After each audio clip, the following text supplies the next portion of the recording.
சிவகாசியில் paper cutting நிறுவனத்தில் petrol குண்டானது வீசப்பட்டிருக்கிறது. 4 பேர் கொண்ட கும்பல் பெட்ரோல் குண்டு வீசி தாக்குதல் நடத்தியதால் அங்கு பரபரப்பு ஏற்பட்டிருக்கிறது. விவரங்களோடு இணைகிறார் நமது செய்தியாளர் சுதீர். வணக்கம் சுதீர், இதனால் ஏதேனும் பாதிப்புகள் ஏற்பட்டிருக்கிறதா? விவரங்கள். சிவகாசியிலிருந்து விஸ்வநாதன் செல்லும் சாலையில் கென்னடி கண்ணன் என்பவருக்கு சொந்தமான பட்டாசு தயாரிக்கக்கூடிய பேப்பர் கட்டிங் மிஷின் வச்சு அவங்க ஒரு நிறுவனம் நடத்தி வர்றாங்க. அங்க அந்த கட்டடத்தோட வெளிப்பகுதியில வழக்கமாகவே 4-5 இளைஞர்கள் இரவு நேரங்களிலும் பகல் நேரங்களிலும் மது அடிக்கிறது பழக்கமாகவே உள்ளது.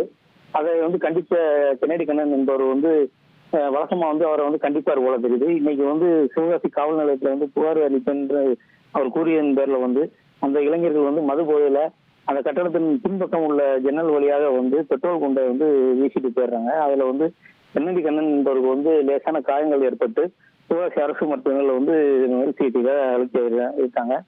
இது குறித்து சிவகாசி காவல் நிலையம் போலீசார் விசாரணை மேற்கொண்டு வருகிறாங்க. சிவகாசி டிஎஸ்பி அனில்குமார் நேரில் பார்வையிட்டிருக்காங்க. விவரங்களுக்கு நன்றி சுதீர்.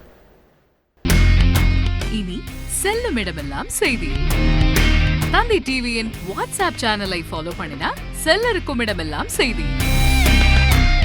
இதோ QR கோட் இப்பவே ஸ்கேன் பண்ணுங்க, ஃபாலோ பண்ணுங்க.